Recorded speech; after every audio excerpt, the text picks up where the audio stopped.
মই যোৱাকালি স্কুল গৈছিলোঁ। এতিয়া আজি মই ঘৰত আছোঁ, কিন্তু মই যোৱাকালি স্কুললৈ গৈছিলোঁ। স্বাগতম জনাইছোঁ জ্ঞান JMS অসমীয়া ইউটিউব চেনেলটোলৈ। চেনেলটো যদি প্ৰথমবাৰ চাইছে তেন্তে ছাবস্ক্ৰাইব কৰি ল'ব আৰু কাষতে থকা বেল আইকনটো প্ৰেছ কৰি দিব, যাতে ভিডিঅ' আপলোড কৰিলে ন'টিফিকেশ্যনটো আগতীয়াকৈ পায়। ভিডিঅ'টো শেষলৈকে চাব। যদি ভাল লাগে লাইক আৰু শ্বেয়াৰ কৰিবলৈ নাপাহৰিব। ভিডিঅ'টোত মই চিম্পল পাষ্ট টেন্স বা পাষ্ট ইনডেফিনিট টেন্সৰ বিষয়ে জনাব ওলাইছোঁ। তো পাষ্ট টেন্স বা চিম্পল পাষ্ট বা পাষ্ট ইনডেফিনিট যিটো আমাৰ অতীতত চলি যায় বা যিটো হৈ যায়, অতীতত যিকোনো এটা কাম কৰা বা হোৱা বুজাবলৈ আমি পাষ্ট ইনডেফিনিট টেন্স বা চিম্পল পাষ্ট টেন্স ব্যৱহাৰ কৰোঁ। যেনে মই খেলিছিলোঁ, মই লিখিছিলোঁ। খেলা কামটো বা লিখা কামটো মই বহুত সময়ৰ আগতে, হয়তো মই যোৱাকালি, বৰ্তমান নহয়, আগতে মই কামটো কৰিছিলোঁ। মই গৈছিলোঁ, আজি যোৱা নাই, কিন্তু দুদিনৰ আগত বা বহুত দিনৰ আগত মই গৈছিলোঁ, যিটো কাম মোৰ থাকি গৈছে, হৈ গৈছে আগতীয়াকৈ। মই যোৱাকালি স্কুল গৈছিলোঁ। এতিয়া আজি মই ঘৰত আছোঁ, কিন্তু মই যোৱাকালি স্কুললৈ গৈছিলোঁ, যিটো অতীতত হৈ গৈছে কামটো। সি যোৱাকালি ফুটবল খেলিছিল। আজি নাই খেলা, বৰ্তমান সি ঘৰতে আছে, কিন্তু যোৱাকালি সি খেলিছিল। তো এনেকুৱা যিবোৰ চেন্স বা এনেকুৱা যিখিনি পাৰ হৈ যোৱা কথা বুজাবৰ কাৰণে আমি পাষ্ট ইনডেফিনিট টেন্স ব্যৱহাৰ কৰোঁ। এতিয়া ইয়াৰ এটা ফৰ্মুলা আছে। ফৰ্মুলাটো হৈছে ছাবজেক্ট প্লাছ ভাৰ্বৰ ছেকেণ্ড ফৰ্ম প্লাছ অবজেক্ট থাকিব পাৰে বা নাথাকিব পাৰে। যেনেকৈ ইয়াতে এটা ভাৰ্ব লিখা আছে গ' হৈছে তোমাৰ প্ৰেজেণ্ট ফৰ্ম, তাৰপাছত তাৰ ছেকেণ্ড ফৰ্মটো হৈছে ৱেণ্ট আৰু থাৰ্ড ফৰ্মটো হৈছে গন। তো আমি ইয়াত কি ব্যৱহাৰ কৰিব লাগিব? এই ছেকেণ্ড ফৰ্মটো ব্যৱহাৰ কৰিব লাগিব চিম্পল পাষ্ট টেন্সত। তেনেকৈ হৈছে মই খেলিছিলোঁ, ইয়াৰ ছাবজেক্ট হৈ গৈছে আই। ঠিক আছে। খেলাৰ ভাৰ্বটো হৈছে প্ৰেজেণ্ট ফৰ্ম প্লে, আৰু ছেকেণ্ড ফৰ্ম আমি যিহেতু ব্যৱহাৰ কৰিব লাগিব আই প্লেইড। তাৰপিছত হৈছে কি মই লিখিছিলোঁ। কি লিখিছোঁ ইয়াত কোৱা নাই, চ' সেইটো কাৰণে ইয়াত অবজেক্ট নাই। ইয়াত ছাবজেক্ট হৈছে কি আই, লিখা ভাৰ্বটো হৈছে ৰাইট প্ৰেজেণ্ট ফৰ্ম, কিন্তু পাষ্ট ফৰ্ম হ'ব ৰট। তো এইখিনিতে এটা মই কথা কৈ দিছোঁ, পাষ্ট টেন্স বা চিম্পল পাষ্ট টেন্সৰ বিষয়ে জানিবলৈ যোৱাৰ আগতে প্ৰেজেণ্ট টেন্সৰ বিষয়ে জনাটো অতিকৈ দৰকাৰী। আৰু ইয়াৰ হৈ পেলাই মই ভিডিঅ' অলৰেডি আপলোড কৰিছোঁ। আপোনালোকে মোৰ ভিডিঅ' প্লে' লিষ্টত গৈ পেলাই চিম্পল প্ৰেজেণ্ট টেন্স বা প্ৰেজেণ্ট ইনডেফিনিট টেন্সৰ বিষয়ে ভিডিঅ'টো এবাৰ চাই লওক। যদি আপোনালোকে ভালকৈ চাই ভালকৈ বুজি লয়, তেতিয়াহ'লে বাকীখিনি আপোনালোকৰ বুজিবৰ কাৰণে সুবিধা হ'ব। আৰু ইয়াৰ লগতে মই আৰু এটা কথা জনাব বিচাৰিছোঁ যে ক্লাছ 8 to 10 যিখিনি ষ্টুডেণ্টে এই ভিডিঅ'টো চাই আছে, তেওঁলোকৰ কাৰণে মেথামেটিক্সৰ এটা ইউটিউব চেনেল অসমীয়াত বিৱৰণ দিয়া হৈছে। ইউটিউব চেনেলটোৰ নাম হৈছে অনলাইন গণিত। তো আপোনালোকে ইউটিউবত চাৰ্চ কৰি চেনেলটো ভিজিট কৰিব, ছাবস্ক্ৰাইব কৰি ল'ব। ঠিক আছে। নেক্সটত আহোঁ, মই গৈছিলোঁ। মই যাওঁ বুলি ক'লে প্ৰেজেণ্ট ইনডেফিনিটৰ বাক্য হয় আই গ'। মই গৈছিলোঁ, এতিয়া নাই যোৱা, বৰ্তমান ঘৰতে আছোঁ মই, কিন্তু মই এটা সময়ত গৈছিলোঁ, যিটো অতীতত হৈ গৈছে। ইয়াৰ ছাবজেক্ট হৈছে আই। গৈছিলোঁ বুলি ক'লে ইয়াৰ ছেকেণ্ড ফৰ্ম আমি ব্যৱহাৰ কৰিব লাগিব গ'ৰ ছেকেণ্ড ফৰ্ম ৱেণ্ট। কথাখিনি তোমালোকে নিশ্চয় বুজি পাইছা এতিয়ালৈকে। তো মই যোৱাকালি স্কুল গৈছিলোঁ। আজি মই নাই যোৱা, আজি দেওবাৰ হয়, কিন্তু যোৱাকালি শনিবাৰ আছিলে, চ' মই স্কুল গৈছিলোঁ, যিটো অতীতত হৈ গ'ল কামটো। তো ইয়াৰ ছাবজেক্ট হৈছে আই, যোৱাটোৰ ভাৰ্বটো হৈছে গ', ইয়াৰ ছেকেণ্ড ফৰ্ম আমি ব্যৱহাৰ কৰিব লাগিব আই ৱেন। ক'লৈ গৈছিলোঁ? When to school. কেতিয়া গৈছিলোঁ? যোৱাকালি। যোৱাকালি বুলি ক'লে য়েষ্টাৰডে। তো ইয়াতে এটা কথা মনত ৰাখিব, য়েষ্টাৰডে যিটো চেণ্টেন্সত আপুনি পাব, জানিব যে এইটো চিম্পল পাষ্ট বা পাষ্ট ইনডেফিনিট টেন্সৰ বাক্য হয়। সি যোৱাকালি ফুটবল খেলিছিল। সি বৰ্তমান এতিয়া খেলা নাই, ঘৰত আছে, কিন্তু সি যোৱাকালি খেলিছিল। তো সি বুলি ক'বলৈ সি হ'লে সি খেলিছিল প্লে খেলা প্ৰেজেণ্ট ফৰ্ম হৈছে প্লে ইয়াৰ আমি সেকেন্ড ফৰ্ম ব্যৱহাৰ কৰিব লাগিব যেহেতু সাবজেক্ট ভাৰ্বৰ সেকেন্ড ফৰ্ম প্লাস অবজেক্ট ইয়াৰ প্লে সেকেন্ড ফৰ্ম হৈছে প্লেড আৰু ইয়াত অবজেক্ট হৈছে কি খেলিছে বুলি কৈছে ফুটবল হি প্লেড ফুটবল কেতিয়া খেলিছে যোৱা কালি yesterday ঠিক আছে তো মই গান গাইছিলো আৰু মই গান গালো বুলি ক'লে এটো হৈ যায় প্ৰেজেন্ট পাৰফেক্ট তো প্ৰেজেন্ট পাৰফেক্ট টেন্সৰ বিষয়েও মই অলৰেডি ভিডিও মই বনাইছো আপোনালোকে গৈ পেলাই ভিডিওটো ভিজিট কৰিব তো মই গান গাইছিলো তো এটো হ'ব কি আই সিঙৰ পাষ্ট ফৰ্ম হৈছে sang song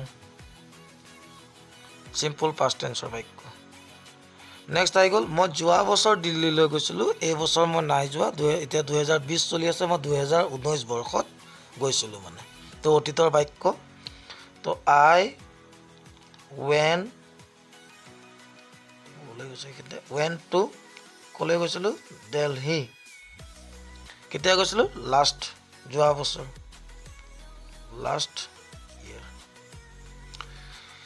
চাব এই যিখিনি মই এতিয়ালৈকে বৰ্তমান কৰি দিলো তোমালোকৰ আগত ইয়াতে প্ৰত্যেকটোতে এটা মূল কাম আছে ইয়াত হৈছে কি খেলা এটা কাম মূল কাম তাৰ পিছত লিখা এটা মূল কাম যোৱা এটা মূল কাম ঠিক আছে গান গোৱা এটা মূল কাম তো যোৱা এটা মূল কাম বুজি পাইছনে কিন্তু তলৰ বাক্যটোত চক তাই ভাল ছোৱালী আছিল এই বাক্যটোত কিন্তু কোনো ধৰণৰ কামৰ কথা কোৱা নাই কিন্তু ইয়াত কোৱা হৈছে যে তাই ভাল ছোৱালী আছিল বৰ্তমান কিন্তু তাই ভাল নহয় মানে কিন্তু এটা সময়ত তাই ভাল ছোৱালী আছিল তো ইয়াত কোনো ধৰণৰ কাম নাই কিন্তু ই সিম্পল পাষ্ট টেন্স বুজাইছে তো ইয়াত আমি কি ব্যৱহাৰ কৰিব লাগিব প্ৰেজেন্ট টেন্সত যেনেকৈ আমি এম ইজ আৰ ব্যৱহাৰ কৰিছিলো হয় বা আছে কাৰণে তো ইয়াত আমি কি ব্যৱহাৰ কৰিম পাষ্ট টেন্সত was আৰু were তো সিঙ্গুলাৰ লগত কি ব্যৱহাৰ হয় was ব্যৱহাৰ হয় তো তাই ক'লে she was good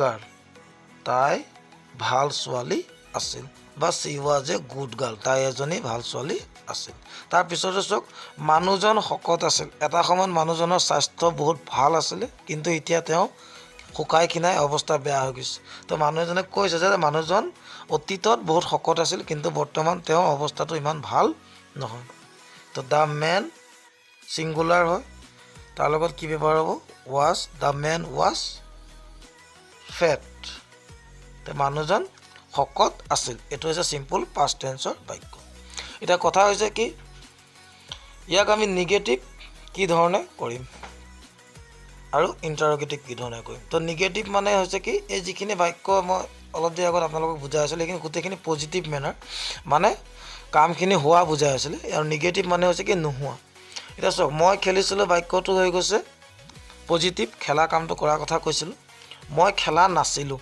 এটো হৈছে নিগেটিভ তো ইয়াক আমি কেনেকৈ কৰিম তো প্ৰেজেন্ট টেন্সৰ যদি আমি নিগেটিভ কৰিবলৈ যাওঁ সিম্পল প্ৰেজেন্ট টেন্সত মই খেলা কামটো কৰিছিলোঁ আৰু ইয়াত কৈছে মই খেলা কামটো কৰা নাছিলোঁ তো ইয়াত প্ৰত্যেকটোতে কি বুজাইছে কৰা তো কৰা কিহে বুজায় দুয়ে বুজায় দু মানে কৰা এটো হৈছে প্ৰেজেন্ট ফৰ্ম দু হৈছে প্ৰেজেন্ট ফৰ্ম ইয়াৰ পাষ্ট ফৰ্ম হৈছে ডিড তো মনত ৰাখিব এটা পাষ্ট টেন্সত আমি নিগেটিভ কৰিবলৈ গ'লে আমি দু ব্যৱহাৰ নকৰো আমি কি ব্যৱহাৰ কৰিম ডিড মই খেলা নাছিলোঁ মানে মই খেলা কামটো কৰা নাছিলোঁ তেতিয়াহ'লে আমি কি লিখিম আই ডিড not মানে negative I did not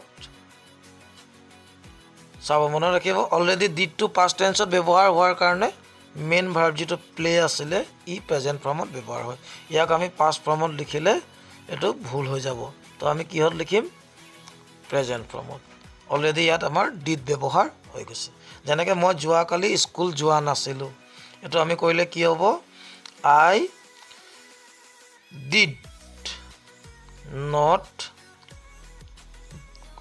go present form আহি যাব I did not go to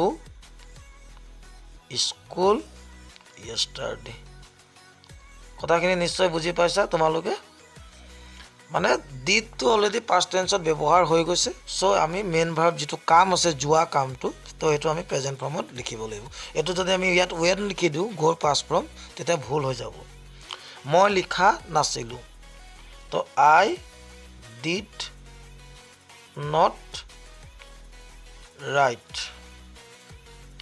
ডিডটো ক'ৰ পৰা আহিছে বুজি পাইছে ডুৰ পাষ্ট ফৰ্ম ডিড ব্যৱহাৰ কৰিছোঁ আৰু নট আহিছে আৰু যিটো মূল ভাৰ্ব আছিলে সেইটো আমি প্ৰেজেণ্ট টেন্সত ব্যৱহাৰ কৰিছোঁ আৰু এইটো কৰাটো বাধ্যতামূলক ঠিক আছে তাৰপিছত আহিলে ইণ্টাৰগেটিভ মানে হৈছে প্ৰশ্নবোধক প্ৰশ্ন সোধা তো ইণ্টাৰগেটিভ হৈছে চিম্পুল ইণ্টাৰগেটিভ দুই প্ৰকাৰৰ আছে এটা চিম্পুল আৰু এটা হৈছে WH তো চিম্পুল ইণ্টাৰগেটিভৰ এনচাৰটো আমাৰ কি ধৰণে আহে হয় বা নহয় যেনেকৈ ধৰি লওক মই খেলিছিলোঁ নে তো এইটো আমি কৰিলে কেনেকৈ কৰিব লাগিব একদম চিম্পুল আগতে আমি নিগেটিভ কৰোঁতে যেনেকৈ আই ডিডটো ব্যৱহাৰ কৰিছিলোঁ নটটোৱে নিগেটিভ বুজাইছিলে ইয়াত আমি ইণ্টাৰগেটিভ কৰিবলৈ হ'লে ডিডটোক আমি আগলৈ লৈ আহিম ডিড আই প্লে মানে মই খেলিছিলোঁ নে এইটো এটা প্ৰশ্নবোধক নেক্সট আহি গ'ল মই লিখিছিলোঁ নে তো ডিড আই ৰাইট